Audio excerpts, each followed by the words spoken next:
రాష్ట్రంలో ఎన్నికల జాతర మొదలైంది. పార్టీల ప్రచార హడావుడితో పల్లెలు, పట్టణాల్లో సందడి నెలకొంది. ఈ నెల 30న మున్సిపల్, ఏప్రిల్ 6, 8 తేదీల్లో జడ్పీ, ఏప్రిల్ 30, మే 7న సాధారణ ఎన్నికల పోలింగ్ జరగనుంది. ఇలా వరుసగా ఎన్నికలు రావడంతో ఓటర్లకు చిక్కొచ్చి పడింది. సహజంగా ఓటు వేసే ప్రతి ఒక్కరికి ఎడమ చేతి చూపుడు వేలిపై ఇంకు చుక్క పెడతారు. దొంగ ఓట్లను నివారించేందుకు ఇలా చేస్తారు. ఇప్పుడు ఒక్కో ఓటరు 4 ఓట్లు వేయాల్సి రావడంతో ఎన్ని వేళ్లకు ఇంకు పెడతారన్నది చర్చనీయాంశంగా మారింది.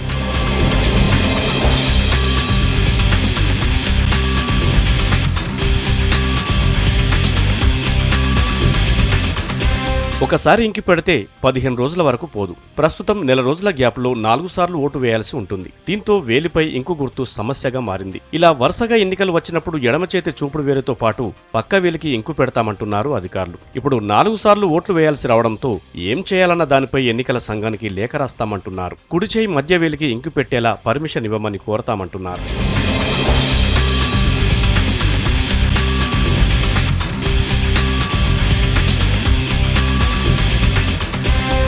గుర్తుల గందరగోళంలో దొంగ ఓట్ల నివారణకు కేంద్రం ఎన్నికల సంఘం ఎలాంటి నిర్ణయం తీసుకుంటుందన్నది ఆసక్తిగా మారింది.